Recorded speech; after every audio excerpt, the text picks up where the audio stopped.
let's jump in with introductions. Javier and Joe, you two ready to get started? All right. Let's do it. So I'll kick off introductions. I see a lot of friendly names and faces in the chat, but for those of you I have not met yet, my name is Brooke Sternick. I'm the VP of Product and Product Marketing at Campus ESP. So what that means is my team handles all product enhancements, all new features, new products. And we also do the development of new research, like the report that we are going to be reviewing today.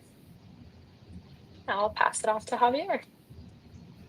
Well, good afternoon, everyone. My name is Javier Flores, and I serve in the role of Vice President for Enrollment Management at Texas Women's University and have been in higher education for over 31 years.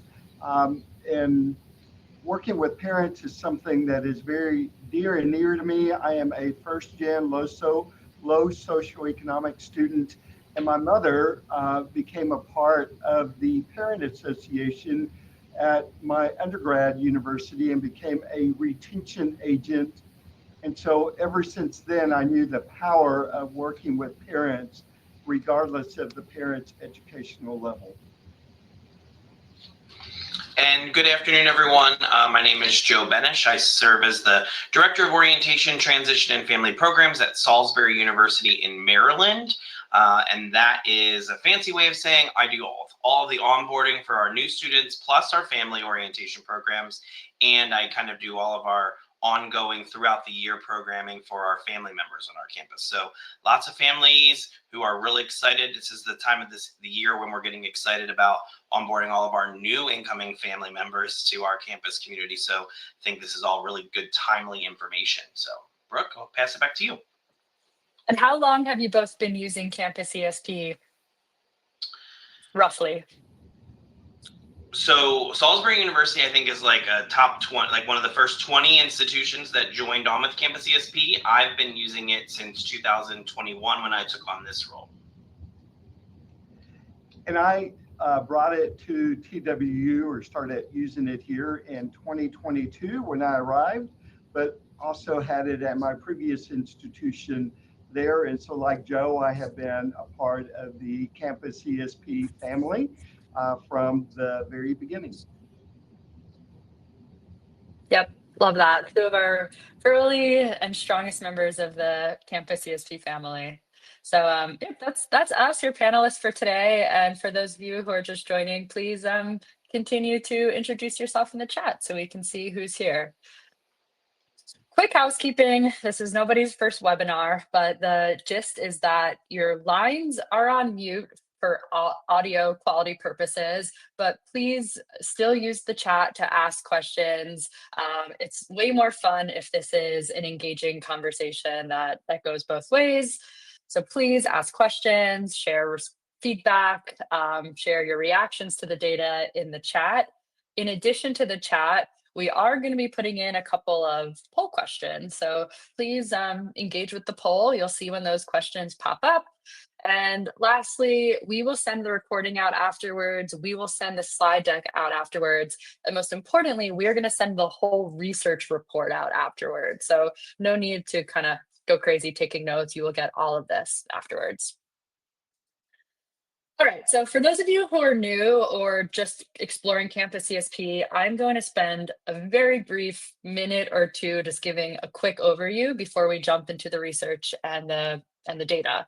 So at its core with Campus ESP, you get an all-in-one parent communication platform that includes a parent portal, email builders, text messages, event management features, FERPA management features. In addition to the product, you get a team of experts who are dedicated to your success. So our team actually handles the implementation for you to get you set up and live in 3 weeks.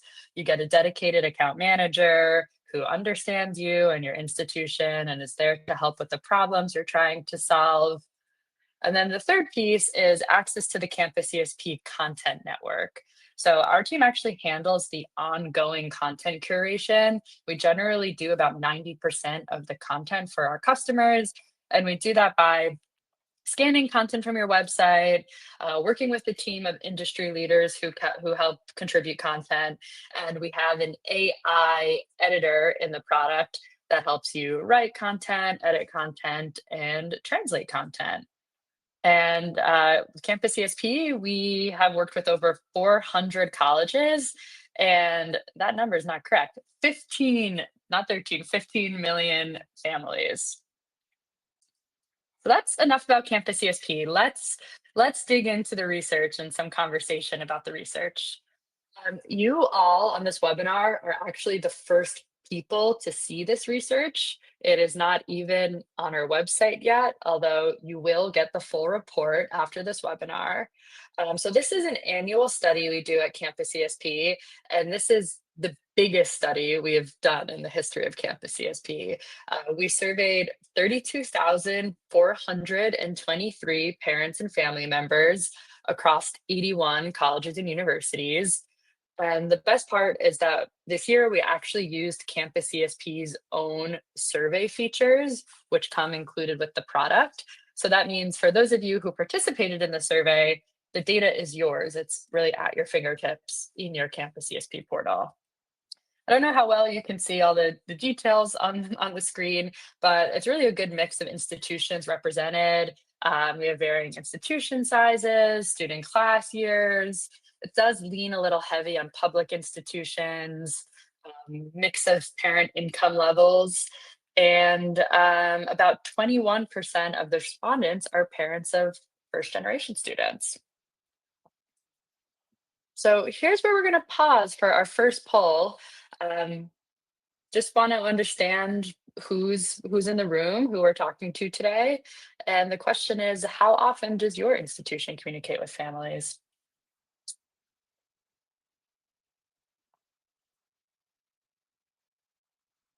We'll pause for a moment while we watch the results trickle in.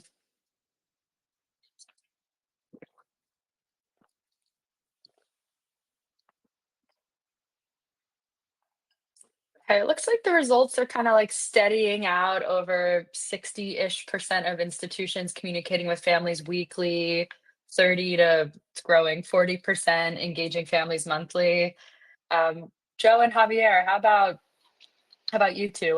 What is your average on campus? So, Brooke, we at Texas Women's University are going to fall under that weekly. But I think it's important for me to tell our audience that we really communicate with two different subsets of parents. We communicate with the parents who have students in the recruitment funnel. So they have not yet enrolled. So we're really focusing on making sure that the parents are aware of all of the processes that are needed before the student even applies, once they've applied and have been accepted, and then before they are actually enrolled on campus. And then we have a whole nother group out of the student life. So enrollment management communicates with parents from that aspect. Student life communicates with parents that have students that are already with us. And that is really through all the way from FTICs, first time in college, through seniors, and then as they are progressing to move towards grad school. Yeah, similarly at Salisbury, we have both our enrollment funnel and also our current student modules. And the only thing I wanted to kind of point out here, and just for those on the call who are not currently Campus ESP members, small offices like mine, right? Like I'm a very small office. The content that is built by Campus ESP really sells itself.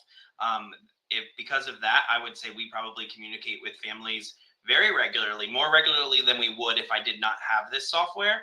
And that has been game changing. And, for me, I say we kind of communicate depending on the time of the year, sometimes 3 or 4 or 5 to 6 times in a week. And then I might go a few weeks without really sending anything other than the Campus ESP content. So it really kind of depends on the time of the year. But what we know is that families want to be communicated with. So I think it's an ever-changing model. Yep, good point on the nature of timing and the cyclical nature of higher ed communication. And for all of you who said you communicate weekly, good job, because as we start talking about the data, you'll see that is what parents are asking for. So we kind of have this chunked out into 5 different categories of takeaways from the study. So the first takeaway is about parent communication expectations. And we found that most families want to hear from your college or university weekly. But first, we started by asking about parent to student communication. How often are students talking to their parents? And the data shows that 43% of students are interacting with their families daily, while 55% are interacting with their families weekly. So I definitely want to pause here and ask Joe and Javier, um, does this jive with what you see on campus? Are you surprised by the frequency in which students and their parents are in communication with each other? It doesn't surprise me, but I'll give an example. Just the other week, we had some interns working in our office, and I walked out into our main office area, and one of them was on FaceTime with their mom, like during like the work time, right? Like, I'm not saying this to get anyone in trouble, right? Like, it is what it is, right? Unpaid internships, talk to mom if you need to.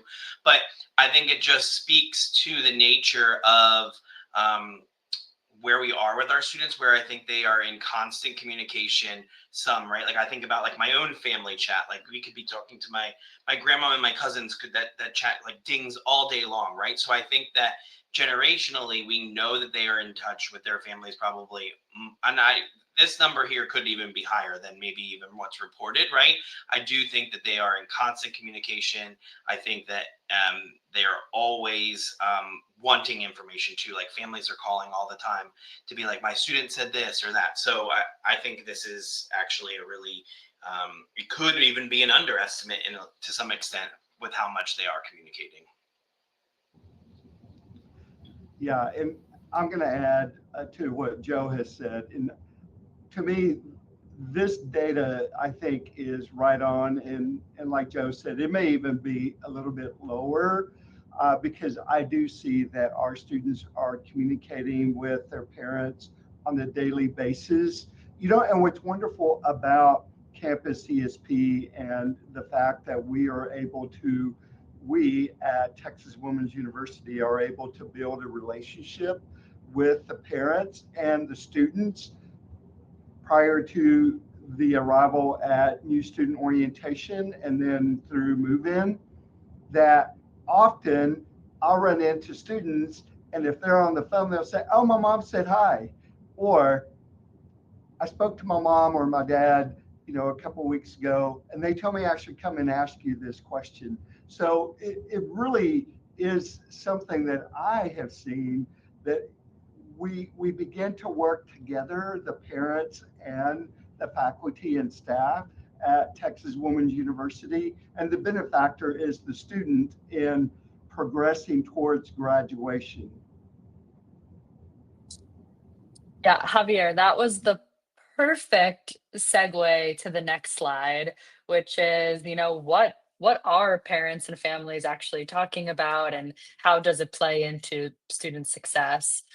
So we selected a few different topics, and we asked parents, which of the following are you talking to their students about? And the top 3 topics were student life and activities, academic advice, and mental health. I'm sure they're talking about other stuff too, like personal life stuff, but they are absolutely talking about what's happening on campus and topics related to student persistence and student success. Um, so with this in mind, and you both have touched on this a little bit already, but with this in mind, how are you both, preparing families to have these conversations with students, or how do you want to prepare families to have these conversations? Well, again, Brooke, this does not surprise me, and especially when you look at the articles and the information that Campus CSP has prepared that we can deploy at different points of the year. and that is really to prepare parents when their student is first going to the institution of higher ed. You know, what are the questions that you want to ask? And we speak about this when we are with the parents alone at orientation of, you know, instead of how was your day, so what made your day great today, or what made your day tough today? Did you speak to a faculty member today? Well, what did you go ask? Have you thought? And so we're guiding parents in the conversations that they can have, and they are responding and saying, yes, these are the conversations we're having. Yeah, similarly, during orientation, I like to talk to families about like car ride conversations, like on their ride home from orientation, because they have them trapped in the car with them for however long that ride is, right? So you can have whatever car ride conversation you want or that you can get them to have with you. But as we think about our current family members, specifically, I'm thinking about student life and activities and the number of students who will be like, there is nothing to do on campus on the weekend, right? But then if we're keeping our families informed about like the events that are happening on the weekend and the different options that families have, we know that students are likely calling mom to complain first, right? Their first call to complain in life is probably to mom or dad or grandmom. But if they're in the know about these things, then they can then be a resource for us to say, well, I saw something that said there was X, Y, and Z happening this weekend, right? So the more information that we can give our partners, who are our parents and family members, the better off our students are probably going to be with many of these resources and these things to do on campus. Yeah, totally agree. And we hear anecdotal stories from our customers all the time that they, for the first time, sent the parents an email about a career fair happening, and then they had record-breaking attendance, or they send families an email about like tutoring or academic support leading up to finals, and they had more students showing up than ever before because the reality is students are not always reading and listening to the messages, but they're feeling the pain and going to their parents when they feel the pain. And the parents are more likely to be, processing what resources exist on campus. So, Brooke, let me just add a little bit to Sure. that, because I think it's also important that we are guiding and we are educating, especially first generation college parents in the process. And I often speak about the experience for my mom that when I attended college, there was no social media or electronic communication. It was all print by mail information. But my mother would remind me that it was time to go see an academic advisor. My mother read that she could purchase a birthday cake from dining services and be able to have that delivered.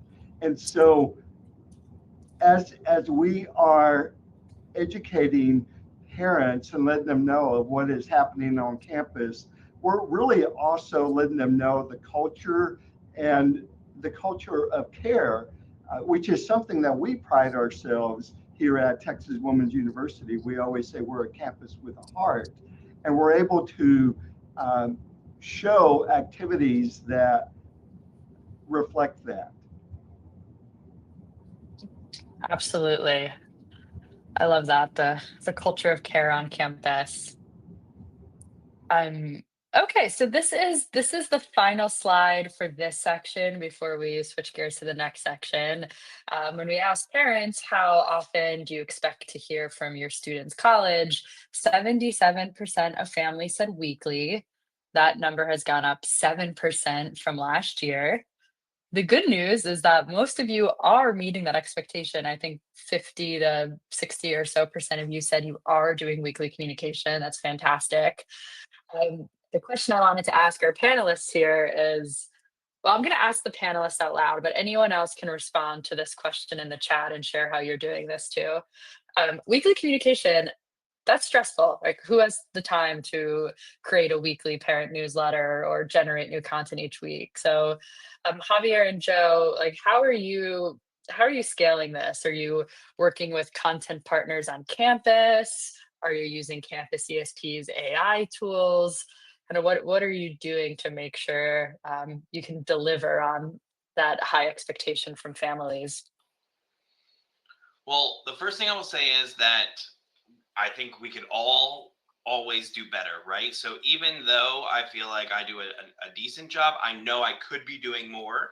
And I think it's important to stay humble with that, right? Because um, there is no perfect way to do this. So I have a good group of campus partners who will build content in specifically for current families, right? Our enrollment marketing team and our admissions team at Salisbury also, we rely heavily on them for content for our enrollment funnels in terms of recruiting family members and students to the university.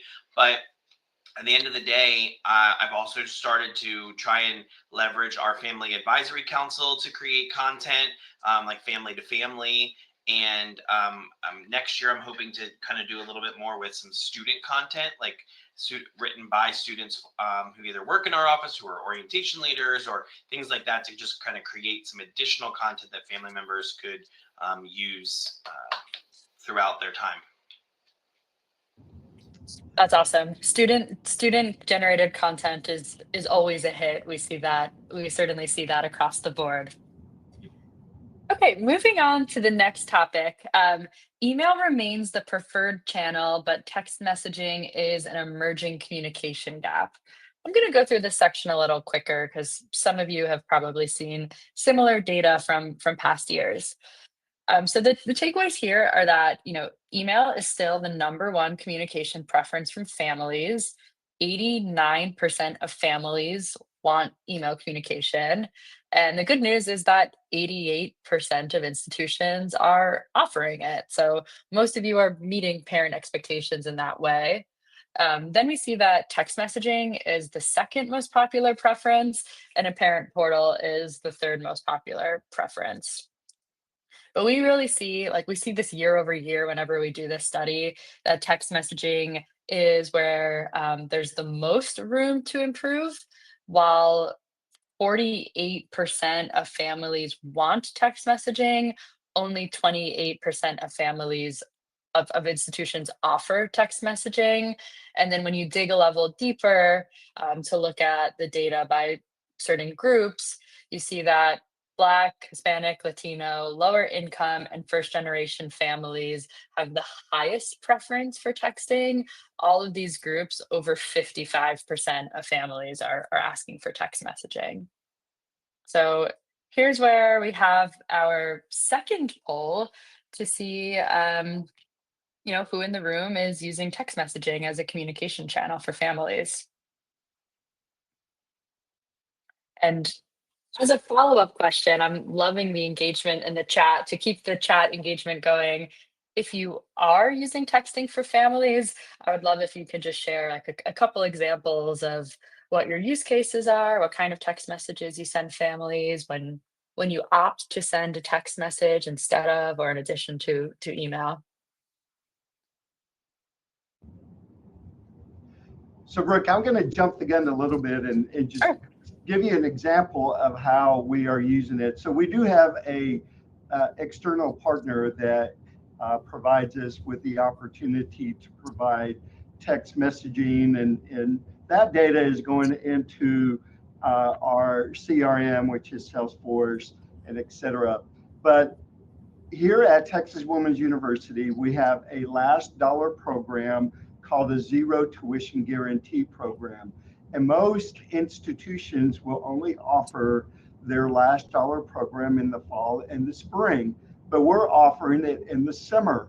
However, we found that we had a pretty good number of students, over 800 students, that were not enrolled full time. Some were just enrolled 11 hours instead of 12 hours, and some were enrolled 6 hours. So we communicated with the students and then with parents to say full-time enrollment in the summer may provide you with zero tuition guarantee dollars, which means you won't pay tuition in the summer. And instantly we saw our students starting to register for more hours in the summer, which moves our students closer to progressing towards graduation in 4 years or less with the lowest amount of debt, which we speak to parents about all the time. Yeah, that's that's awesome, Javier. Like just total no-brainer use cases for texting, and there are, in addition to what Javier just shared, a lot of good examples going on in the chat as well. Okay, this is a bit of a spicy one. Um, so let's talk about parent Facebook groups, everyone's favorite topic of conversation. So this year, this was a new question. We asked parents about different services that many of you offer and to rank how valuable those services are. And candidly, I was surprised to see this, but the data says that Facebook is actually at the bottom of the list of parent preferences. Less than half of parents find Facebook valuable. It's actually right above printed mailers, which many folks do consider ineffective at this point, or at least difficult to see the ROI and measure. So we know that Facebook is a headache for many of you all. The data is also saying that parents aren't really super into it either. So I definitely want to pause for discussion here and ask Javier and Joe, what have your experiences been with Facebook groups and kind of shifting the conversation over from Facebook towards Campus ESP? Well, our Facebook group is the bane of my existence. It's got too many folks in it watching it from the university who I think comment on things they should not comment on. But what I will say is it's not run by the university, right? It's fully taken care of by family members. And I think that that has something to do with maybe why this was lower, right? I think a lot of families realize that not all of the information they read in there is truth and or law, right? So sometimes we'll watch it. Like I'm in their group, I see what people are posting about.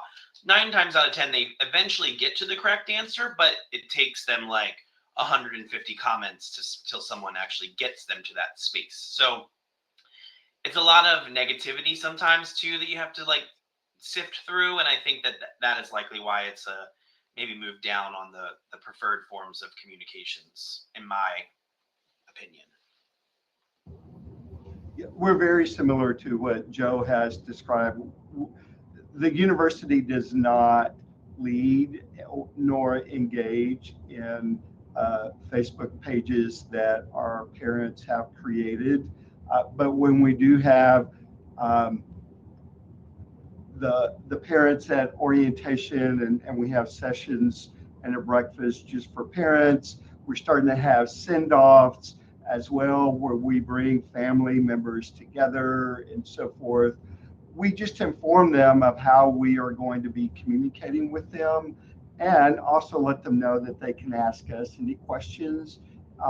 We are launching parent ambassadors to be a part of our recruitment events, so they will have a vest and so we can begin to engage parents speaking with parents, and this becomes very effective. I remember a couple years ago, we had some parents that came from South Texas, and that's like an 8-hour drive from McAllen and the tip of South Texas to North Texas in Denton. But I had one mom that said, we just met, and this was in Spanish, right? Mire, mi comadre le quiere preguntar algo. Comadre in Spanish means like my new best friend, right? Almost like a godmother to my daughter or son, and etc. And said she wants to ask you a question, but it was actually the mom who had said, oh, you need to go ask Javier this question. Wow. Yeah, that's a great story. And I'm still just kind of scrolling through the chat. A lot of commentary on Facebook horror stories. And hey, something I'll also mention, another kind of sneak peek of what's cooking with my team, the product team. Later this summer, we are going to be rolling out a feature called Parent Discussion Boards. This is basically meant to take the rogue Facebook group conversation and bring it into Campus ESP, except with moderation tools. So administrators can mute negative conversations, chime in with correct answers, pin important information to the top of the feed, and so on. We are actually piloting this right now with 5 institutions. I noticed that at least one of our pilot partners, Billy Ratz from Webster, is here on this webinar. There might be others as well, but there is a lot more like coming later in the summer for Campus CSP to help foster parent-to-parent conversation and really do it in a productive way. So stay tuned. If you're coming to the Campus ESP Summit next week, you'll learn more about that upcoming feature. Okay, let's switch gears here. So the third takeaway is as satisfaction with the ROI of college tuition declines, families seek more information about postgraduate outcomes. So we asked parents, are you satisfied with tuition as a worthwhile investment? Or basically, like, are you seeing the ROI of your students' education? And unfortunately, satisfaction has dropped 18% since last year, the lowest level since we started measuring this in 2023. At the same time, dissatisfaction has increased 8% since last year. So yeah, this is pretty concerning. So I want to ask Javier and Joe, um, why do you two think that satisfaction is decreasing? Well, I think we hear it, we read about it, we hear it in the mainstream media, we see it in social media. Um, the reality is the cost of living is increasing, and because of that, the cost to attend a college or university is also expensive.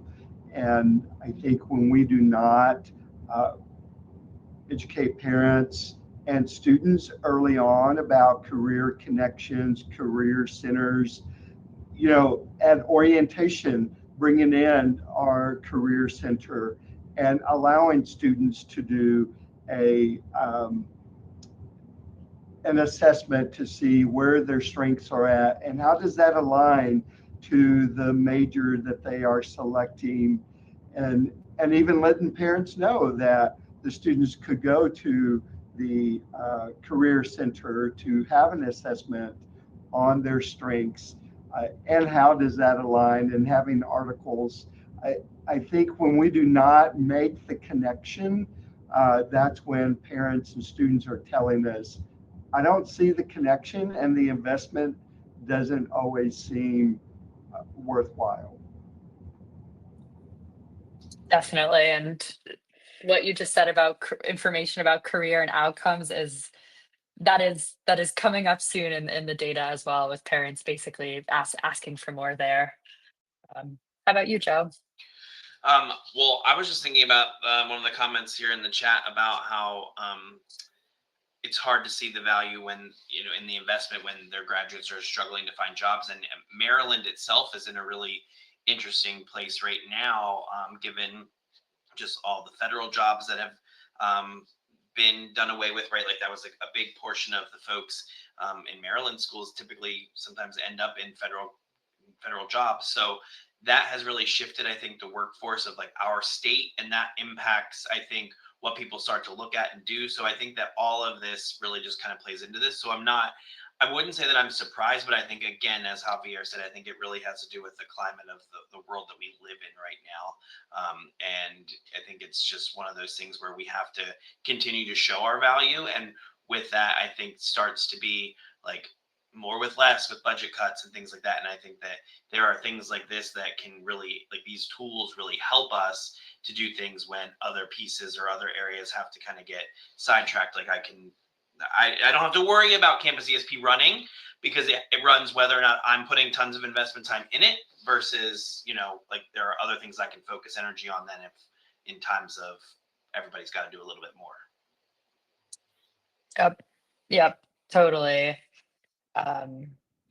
If anyone else has thoughts, I mean, it sounds like there's a lot of agreement based off the conversation in the chat, but if anyone else has thoughts on what you're seeing on campus or in the climate of why satisfaction is declining, please share, as well as, what you're doing to counteract the notion that the ROI is not there and how do we continue to prove the ROI.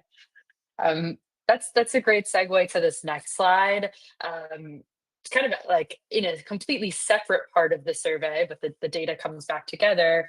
We also asked parents, what information what information is most important to you and what information are you most satisfied with? And the takeaway is that information related to outcomes, postgraduate outcomes, is this year the information that is most important to them. 88% of families think it's important to have information about job placements and career services. So it's like absolutely connected. The more they question the ROI, the more they want information about outcomes. That's point one. Point two, it's kind of an unfortunate takeaway, is that these two topics that families considered the most important are also the very same two topics that they were the least satisfied with. Like 26 and 33% of families were actually satisfied with the information they are receiving here. So I think there's a good takeaway here for the Campus ESP team and the support we offer on the content side, as well as for all of you and your individual content strategy about how do we improve content around job placement and career services. Javier and Joe, you both have touched on this a little bit already, so not sure if you have anything to add, but are there any other kind of like resources or programs that you're working on to help families see the long-term benefit of a college education? So I will tell you, Brooke, that at Texas Women's University, we are renovating the old Student Union building. And here in a couple of weeks, we will be moving the very top floor. We'll have the visitor center. We'll have the one-stop shop, enrollment management one-stop shop. But in that building, we will also have Career Connection. We will also have our care office, which has our food pantry and many of the different support services. So parents and students and visitors will be able to come to one building, and we will be able to explain to them all the different services that we have. I think career connections and job placement, just working on campus, either as a student employee or federal work study, that has implications, right? That we could really explain. Instead of taking student loans, you can have a work study job. You can have a job in an area. For example, my son worked in the department chair for biochemistry doing undergraduate research. He went on to be a pharmacist because his job on campus really aligned with the career path that he was taking. Internships, paid, non-paid. I mean, these are discussions that even for parents who perhaps have a college education, we may not have had the services at the level that we have them now back in 1991 when many of us were graduating from a college or a university. And for me, with the orientation component specifically, right, when I saw this data, when we were prepping for this webinar the other week, it made me think about more of what I need to do about getting our career services office more integrated in the things that we're doing. I don't have any specific things yet, but I think there is some opportunities we have that exist for helping with MELT, as we're kind of bringing in our new class, making sure that they are represented on different panels that we've got for families, definitely making sure that they have a spot at all of our resource fairs, all of those types of things. But even looking towards the future, like, could we do a full workshop or session with our families during that time, where I don't normally highlight one specific area, but like if that's what families are looking for, like what more can we do? So this really was just eye-opening for me, and as in what I need to be focused on moving forward. Yep. And so it's a great time to take this data and run with it, either for like immediate orientation sessions coming up, or as you all start to just throughout the summer plan what your communication for the incoming class looks like. Okay, let's move to section number 4, which is honestly my favorite section. Families are eager to be more involved in their students' institution. So I think this is something we kind of all feel intuitively, that parents love being involved, and that like feeling of connectedness to their students' institution is growing.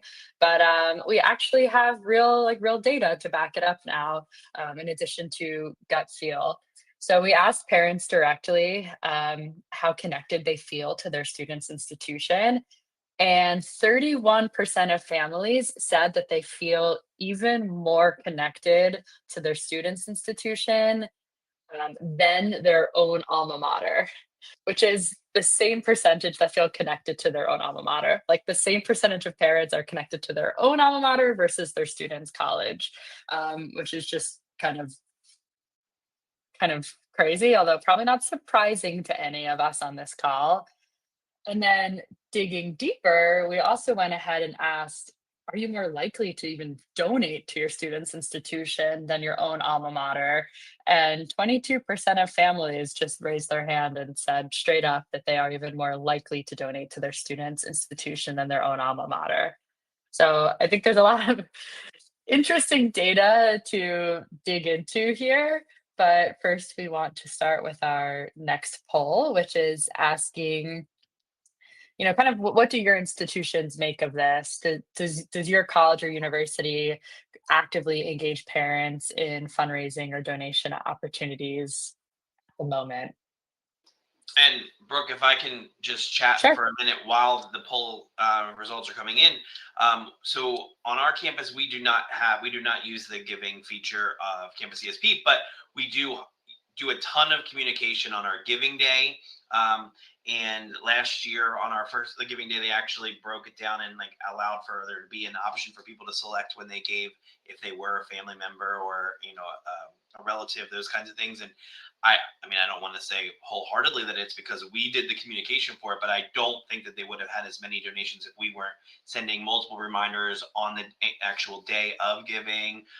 And I think what we know mostly is that family members are much more likely to give to something that their students are excited about, right? So all of our clubs and organizations, they have special pages on their giving day where they're trying to get the donations to come in, and family members give so much money on that day to all of those things, but it's specifically to the areas that their students are involved in. 9 times out of 10, it's not to your basic like scholarship fund, it's to the rugby club, because that's where the students are involved, that's where they spend their time, that's the people they've connected with, and the family members then somehow are very connected to those two because of whether it's a club sports team or an athletic team, all of those things, because that's just where they're invested in their students' success, and whatever that means, they want to give to make that an even better experience. And Joe, there's a follow-up question for you in the chat from Tessa asking, did you segment or how did you segment giving emails to parents? So we did a broad stroke with our emails. We didn't do a lot of like breaking it down too much, but I think we can definitely get better at that. We normally do like 3 or 4 emails throughout the day because I don't want people to unsubscribe from us, right? That would be, I don't want to be the nag of that, but different things that kind of highlight some different places where they can give. Sometimes we will promote like our senior week fundraiser to senior families on that day, or different things like that. But generally speaking, most of the communications that day actually are written by our annual giving office, and then they ask us to kind of share it out, and then we kind of sometimes change some of the language to meet the family side of it, which you can use the AI for now too. And then from there, being able to kind of just kind of get the information out, but it all directs them to our Giving Days site. And something I'll add on the segmentation side, just from what I see with some of the other schools we work with who are using Campus CSP for parent giving. Some schools filter out how eligible students or families who they know don't have capacity. Some schools go all in on higher wealth, higher capacity parents. If the average parent gets 1 email or 2 emails that day, higher capacity families might get 5 or 6 emails that day. And then also based off how your like community structure is set up, if you know which are parents of athletes, you can send them specific messages about like athletic days of giving, or if you know what clubs the students are in, you can do that. So some of the more like the very like advanced parent fundraising departments do that. But I think to Joe's point, like even if you just message kind of like mass message parents, you're still going to see gifts. How about you, Javier? I know this isn't really your area on campus, but anything to add? Well, I'll take money for scholarships anytime and, and help dreams come true. We really do not send, that I know of, we're not really sending anything to parents, but right now we're in the middle of a capital campaign to celebrate our 125th year of existence. And so you can drive on campus and you see the Dream Big. And we also used our currently enrolled students in our Dream Big campaign, and we had Dream Big events on all 3 of our campuses. And so parents are very involved. Our influencers, our student influencers in social media are posting pictures of themselves or other students who have been a part of some of the events. And so, of course, often parents will be like, oh, that's wonderful. So how can I support my student by giving more? Yep, that's great. Okay, just looking at the time, we have about 10 minutes and 3 or 4 more charts to go through. So I'm going to share the next one quickly. And then there really haven't been any questions in the chat. There's been a lot of great just conversation. So keep that coming. But if anyone has any questions they want to make sure we answer, please put it in the chat now. Otherwise, we'll kind of plan to use the last 10 minutes for ongoing discussion. So the last slide related to family involvement tells us that families are not satisfied with their opportunity for involvement.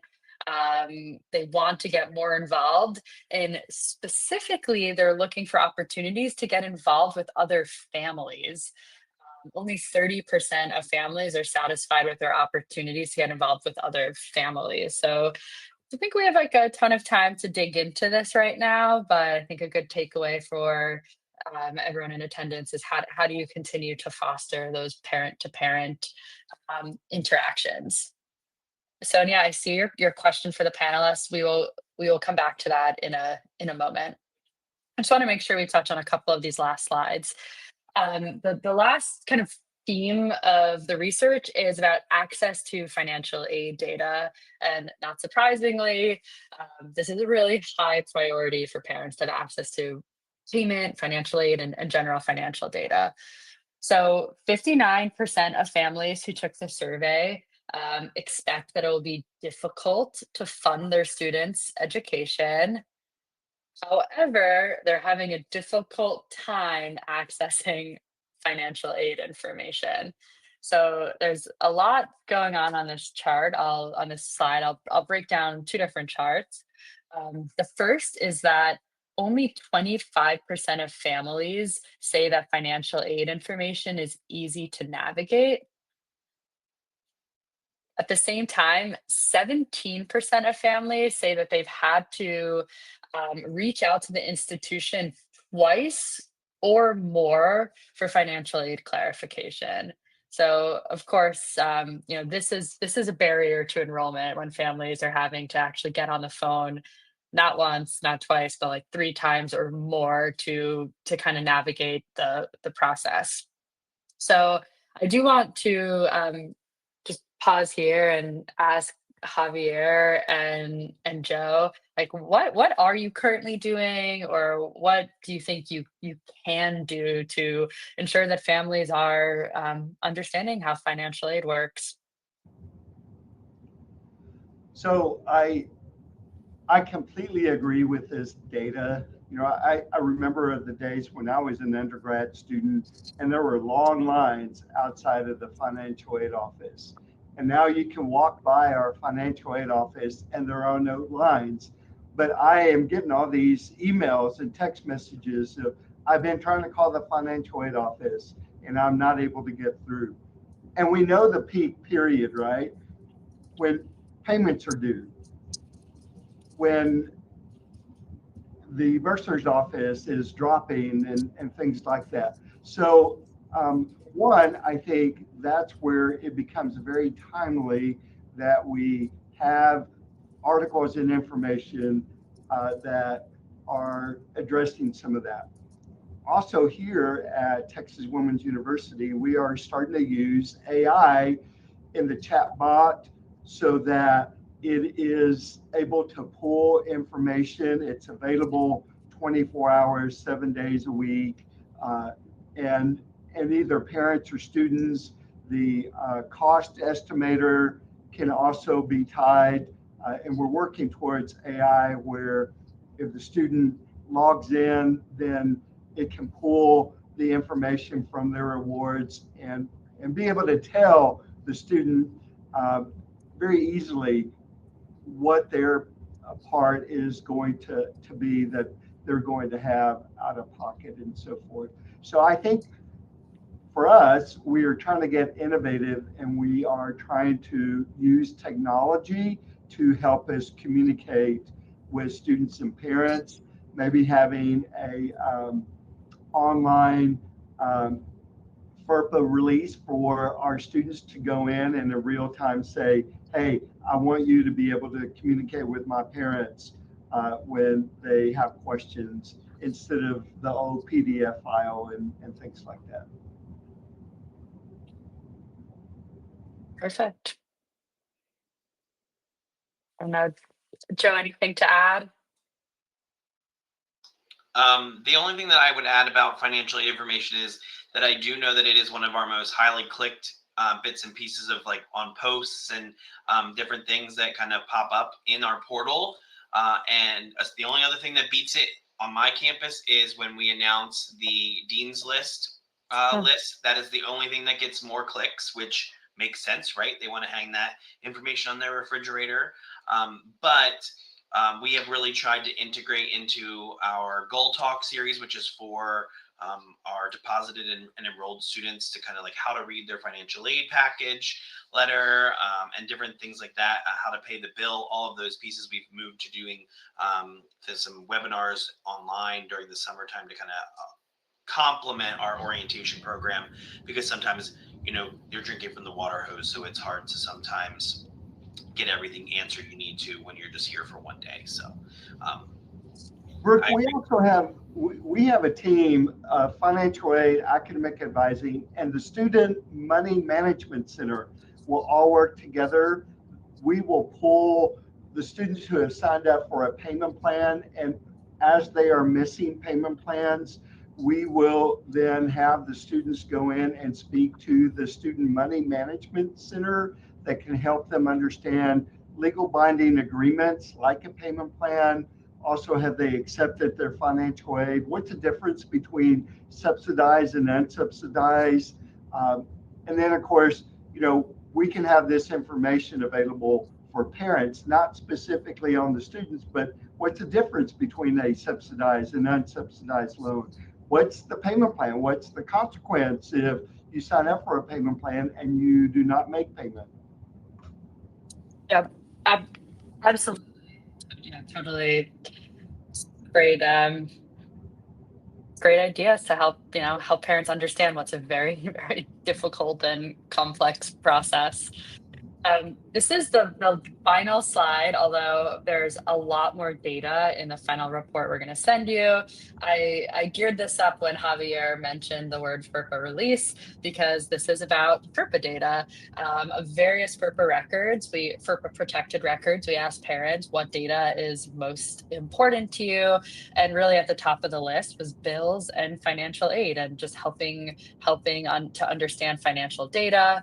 Interestingly enough, grades and student schedules are at the bottom of the list. That's what you tend to think of when you think of helicopter parents that are over involved. It's really not what we see in the data.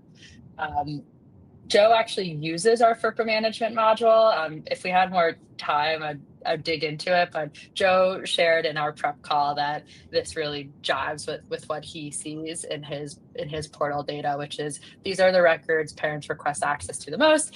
These are also the records that students approve the most. Like, some students are iffy on sharing grades, that's totally fine, but most students want their family's help when it comes to financial data. Okay, we have 2 minutes, and we actually only have one true question in the chat. Most of the chat was just like awesome engagement. And Sonia asked about how you get parent data into Campus CSP. So I don't know, Joe, I'm going to call on you, since for Javier we have like a CRM integration set up. Joe, do you have any tips on how you've been able to like build out your parent database and get more parents in the platform? Yeah, so I think I see Trish has answered a question there, which is I use it a lot for creating registrations through the Family Experience Portal that, they have to sign in to kind of be able to sign up for stuff. That's been really effective. Also, because we use FERPA during orientation time, they all want to be connected with their student for all of this information. And I mean, I hate to sound like a commercial, but it really is like that. The reasons that we have some of these things have really increased our amount of participation in the platform. For FERPA, our enrollment funnel is using the admissions checklist, right? So they're connected to their students in that phase of their time on Campus ESP, and then as they move over and become my current family members, they want to connect via the FERPA module for their grades and the bill and all those pieces. So all of those things kind of coupled together is like the perfect storm for. We generally have pretty good usage with our platform. Thank you. All right, that is a great note to end on. It's 2:59, at least on the East Coast, so we're winding down. I just want to say, for everyone on the chat, thank you so much for the engagement. I think this might be our webinar that's had like the highest engagement ever. So appreciate all the perspectives and the conversation. And Joe and Javier, thank you both for sharing your perspectives and your insights for what you're seeing on your campuses and how you two are interpreting the data. And yeah, thanks everyone for joining. You will get the full research report soon, and hope everyone has a great rest of their Tuesday.